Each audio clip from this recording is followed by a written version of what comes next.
My name is Gerald Schroeder. I have a, thank God, a strong science background from MIT, Massachusetts Institute of Technology, bachelor's, master's, PhD, 7 years in the physics staff, seen a whole range of atomic bombs detonated, moved to Israel, met my wife, Barbara Sofer, a great writer, and then teach Torah and science. So luckily, I'm lucky that I have the two that come together. And one of the questions that I'm asked as a scientist is, how can a scientist really believe that there's something what we refer to usually as God?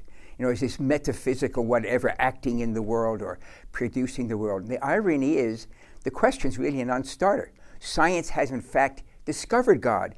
And you can talk to the hardline atheists and they will say, it looks like science has indeed discovered God. And how would that be? Well, if you take the trouble of going to the web and there type in WMAP, the initials for a satellite, it's a diagram that shows the development of the universe from the creation over time. It's a timeline. Every word on that diagram comes from the NASA site. It is the condensed knowledge of the scientific community of how the universe created and how it got to where we are today. Each of the lines, the vertical lines, is another billion years. Okay, you start from a burst of energy at the extreme left side of the diagram, and you end up at the far end with the oval. The oval is to indicate expansion in all directions. Of course, because it's a timeline, we can't show that on a single piece of paper.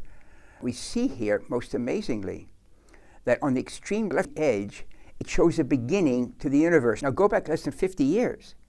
If I were teaching that at Tech, a person could lose tenure saying that there was a creation of the universe. It sounds like it's Bible, because less than 50 years ago, the overwhelming scientific opinion was the universe is eternal. There was never a beginning. The Bible is wrong from the very first sentence. And then we discovered, suddenly, Arno Penzias and Robert Wilson, the Bell Labs in New Jersey, the northeast of the US, discovered the echo of the Big Bang, the energy left over, which George Gamow, 60 years ago, predicted that if there had been a universe created hot and small, it would have exploded, and the energy would get more and more dilute, and Penzias and Wilson, these Arno Penzias and Robert Wilson, discover this energy that had been predicted overnight. The Bible got it right. There was a beginning to the universe. Now, the black in the diagram is nothing. It's not a vacuum. Vacuums are within that diagram, within that cone of expansion. Vacuums are empty space, and space is something. The black of the paper around the diagram is nothing. It doesn't fit in our human brain, because humans think in a box made of time, space, and matter/energy. No human, as clever as they might be, as expansive as they might be, thinks out of that box. So when we say outside that diagram is nothing, we can use the words, but we can't conceive of nothing. It doesn't fit in the human brain. How are we going to have this idea, is there a God or not? Notice that the creation force isn't a three-letter word, G-O-D. If you look at the words carefully, it's a quantum fluctuations. That understanding was first brought down by Ed Tryon, brilliant human being, in the journal Nature, almost 40 years ago. The universe allows creation of something from nothing, provided you have the laws of nature, the quantum fluctuation.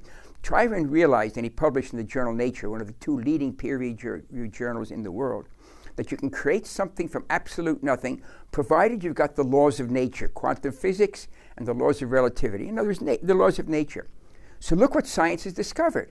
We can create the universe from absolute nothing, provided we have the forces of nature.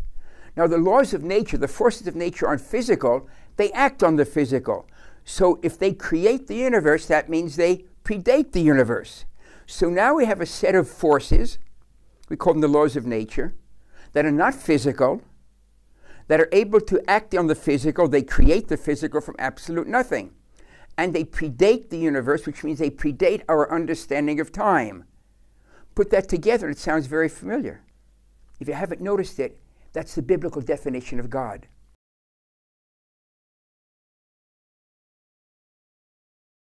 There's only one nuance that's left hanging. We can talk about it another time, perhaps. Is that which created the universe, those forces active in the universe. But up to that point, science says you are correct. The definition of the biblical God is predates time, outside of time.